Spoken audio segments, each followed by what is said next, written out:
So if last year were a movie, what would be the genre for you? Right. Is it a tragedy? Thanks for the slide. Give me a heads up. I think for me personally, last year the genre would be adventure. We spent a lot of time. We sold some properties last year. My wife and I made the decision that we were going to spend anything over asking on personal development or building our relationship together. So the first part of the year started out with going to Tony Robbins' event, which was Business Mastery, which was helping grow the business. And then we went on a couples retreat in Boulder, Colorado. Went back to Tony Robbins' Unleash the Power Within in the summer.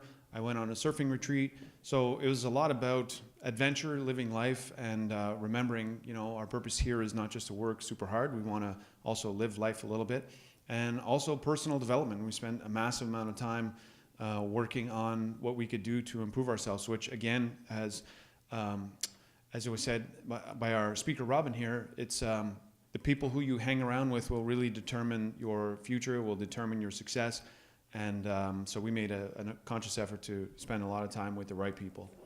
Awesome. So did you achieve all your objectives last year? No. No? I never do. So you screwed up? I screwed up. Yeah, I screwed up a lot. Definitely. So when we talk about failures, this is one thing about Victor and I is that our mission here is to inspire and share. And, for us to tell you all the great things that we do without sharing some of the mistakes we made along the way is a disservice to you, because it gives you the illusion that you have to be perfect in order to succeed. And that's absolutely not the case at all. So we've had a lot of failures.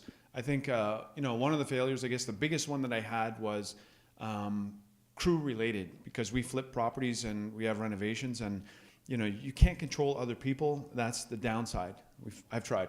It doesn't work. Yeah. And so, one of our projects this year, we had a crew in there and they were renovating, and then we left on vacation for a little bit, and we gave them a little bit too much control, and that bit us in the that came back to bite us a little bit. So that was a mistake that we made financially, and not everything ends up being a home run, even though you have the strategy, and the good thing is you make your money when you buy. But again, it wasn't as profitable as we had expected, and then there's hiccups with the cities on some of the properties, and projects go longer than they're supposed to. So as you have to replace crews, that takes time, and then when they're taking over a job after it's been started by somebody else, that can be a hiccup as well. I have a long list of things that went wrong. Sorry. No, but that was primarily the stuff, and then just the conversation around.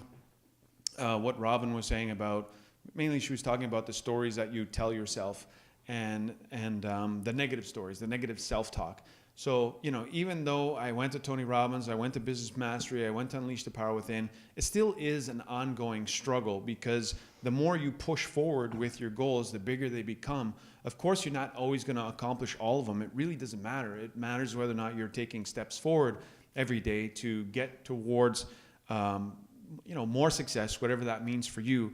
It doesn't have to be a perfect journey. It never is. And just one last point to what Robin said, things don't show up for you until you're ready for it. And so if you're not becoming the person that you need to be in order to attract what it is that you want, it's not going to happen. Right. So that's really the question that we have to ask ourselves is, what are we doing wrong? And what do we need to do in order to fix that?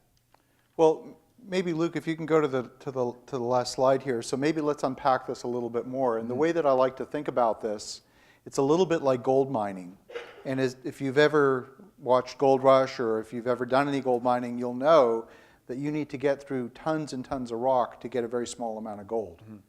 And the goal that we're looking for here is not to beat yourself up and say, well, I screwed up this and I screwed up that last year. The gold is, what are the lessons? What did I learn that I can take forward into next year? Yeah. And you can choose to take those few ounces of gold, or you can decide to carry the few tons of tailings along with you as well. And my suggestion is, look for the gold and leave the tailings by the side of the road. Yeah. So what were the main lessons for you in 2017 that you were able to extract from those failures? Right. Well, the one lesson is that systems create freedom. That's number one. Right. And so the more that you can work on creating systems around your business and what you do, the more it will give you the space that you want to be able to go after the goals, so that maybe this year you'll accomplish more of what you were trying to accomplish last year. That's one. The other thing I learned is to turn off my ringer. My ringer is no longer on, and I found out that actually a lot of entrepreneurs never have their ringer on. And so the reason is because my phone never stops ringing. And I don't like the sound. Not only does the sound of my phone irritate me, actually the sound of other people's phone now irritates me. So we have a rule. No, we don't have a rule. Maybe I should implement it, but not allowed. So that was one lesson. And then the other thing is that the question I now ask myself every time something doesn't go right is, why is this happening for me? Not why is it happening to me? And before, I would always have that victim mentality. It's like, well, this didn't go right. I had it planned. I wanted it to happen. Why did this go wrong? And so, in the story with that renovation project, I was saying to myself, one of the things is money flows to me easily, frequently, and abundantly. This was something that I was saying and repeating to myself. And one night I was standing in front of the mirror. This was something I got from Tony Robbins. And he said, do this, whatever it is you're looking for, repeat it, say it to yourself so that you believe it and it sinks in. So I'm standing in front of my mirror. My wife is out. This is the night that I finally have the confidence to do it because she's not around. So I can make a fool of myself if I need to. So I'm in the mirror and I'm saying this, money flows to me easily, frequently, and abundantly. And I'm getting into it and adding some things onto it. And then that was the night. Right after doing that, I go to bed and I pull up my phone and I'm looking at my phone and I open up this email, which was the budget for this project. And the budget was way over what it was supposed to be. So then I look up and I say, I thought money was supposed to flow to me easily, frequently, and abundantly. And as soon as I said that and asked the question, I realized that this is happening for me. Because in order for me to get to the next level, something had to change. And often that comes through a failure. Right. And that was the lesson that I learned in that moment.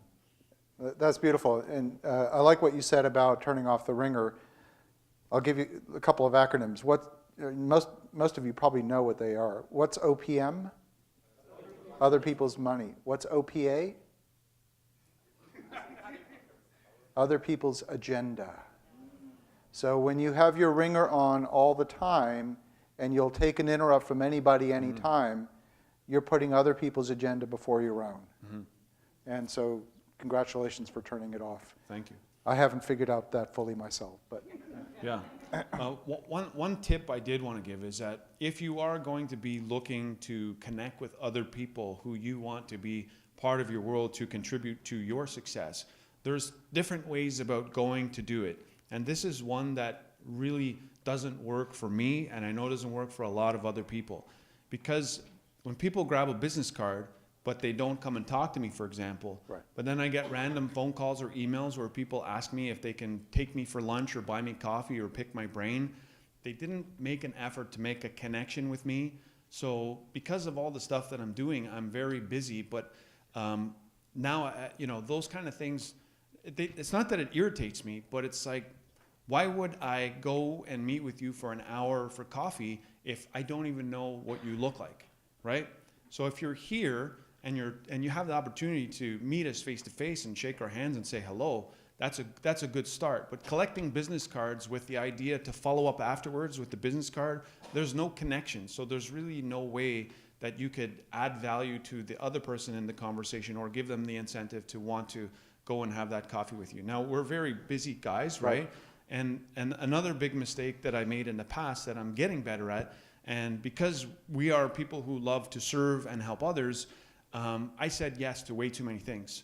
And so now as I get older and as I become more successful, I ran out of time. I literally had none left. And so I can't keep growing and evolving as I grow, I grow and I add businesses to stuff that I'm doing. So I had to learn to say no. And that was hard because sometimes you feel like you're letting others down in scenarios like I just described. Right. But if you really want to have success, you have to eliminate all of the distractions. And that, in your program that you're offering, I think that's amazing because the focus is probably the most difficult part for people who are really busy and moving forward. Absolutely. For myself in 2017, I made a number of mistakes. Number one is I was trying to do too many things. At one point, I had 9 projects underway. That's a lot. That's just a lot. And when I look back on it, I say, okay, Victor, you planned to deliver 60 completed units in 2017. I didn't achieve that. I only achieved 40.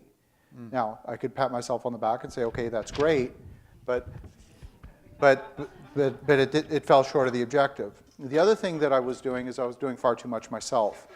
And where today, for example, I have, with the different teams, I have 3 separate staff meetings every day. We have a regular heartbeat, and there's 5, 6 people on the call every day. And so that's completely changed the dynamic.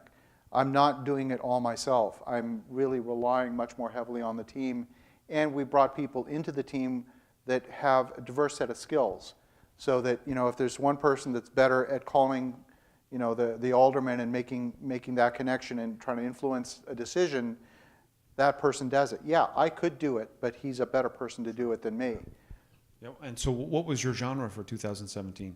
Sorry? What was your theme? Oh, gee whiz, I would probably have to say it was a drama. Oh, yeah.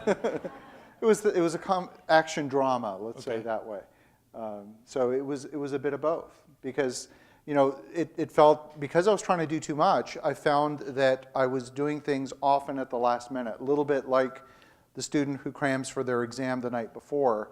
I was taking care of the urgent and important and letting things that were not urgent wait a bit until they became urgent. So then everything became urgent. Mm-hmm. That's an easy trap to fall into. Right.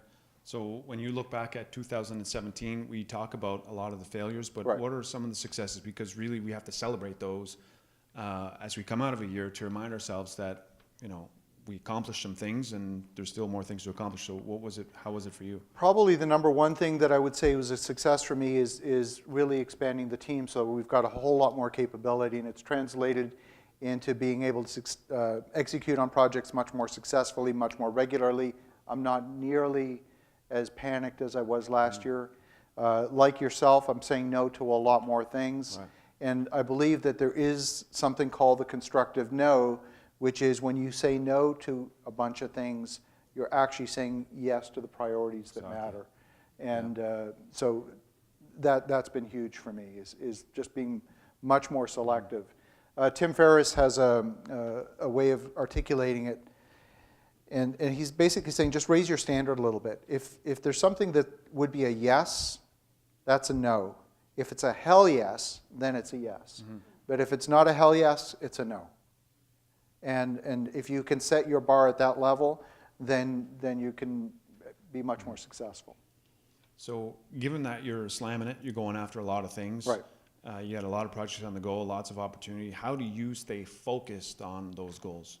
First thing is I try and not do too many things in parallel. I sometimes have found that when I allow 2 projects at the same stage in parallel, that's a recipe for failure. I found that most projects require an intensive period of about 90 days. I don't know if there's anything magical about 90 days. I found there's a 90 days, heads down, focused like crazy, get this project done before you can even look at another one. And if I obey that unwritten rule, if I obey that rule, it's been much more successful. Awesome. Does anybody have any questions? Well, we were so good, nobody even has anything left. That's amazing. Oh, Matt? yeah. What would you do differently in 2018 given what you learned in 2017? So what would you do differently in 2018 given what you learned in 2017, Victor? Right now, we're limiting it to 3 projects. So that's all we're working on, 3 projects. And that's very manageable. Mm-hmm. I would say the same thing, limiting the amount that you take on, because when you attract opportunity, it comes left and right, and you got to really be selective as to what the things are that you decide to take on. And it's not for short lack of good opportunity. I mean, look, I've been offered an opportunity to develop a 90-acre parcel to build 308 single-family homes. The land is there. It's there for the taking.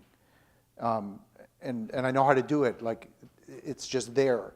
And I told the landowner, I said, it's going to have to wait. And he said, okay. And I would have been anxious about it in the past. I would have felt compelled to go do it. I said, okay. Yeah. Do you guys set like 1 year, 2 year, 3 year, 5 year goals? Like how far do you Yep. go out? 5 year. I don't go that far. 1 year. I'm going to wake up tomorrow. No, I go 1 year at a time because I find that things just change so much. The direction, it's just, even, I write down what my 2017 goals are. They're up on the board. But as the course of the year goes on, different things show up in my life. And then what was once a priority, God has a different plan for me. So he changes the path, and I'm okay with that. And maybe I'm not ready for whatever it was that I wrote on the board because I haven't prepared myself enough. So I'm okay with that. I accept it, and I just keep moving forward with a new plan every year. Yep. Yeah. Mario?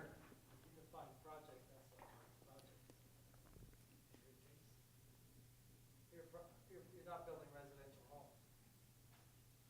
Saying a project could be a single-family house. Oh, it could be. Yeah, it doesn't matter. Look, whether it's a single-family home, a 10-unit building, or 200, it's almost the same effort, believe it or not.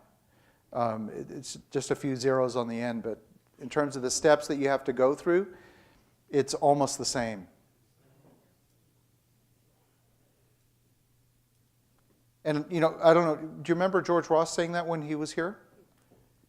And I know I've heard him say that so many times, and it's like, yeah, George, yes, that's right. But I never really believed it, never really internalized it, until I made the decision to add a zero to my own business and discovered it was right.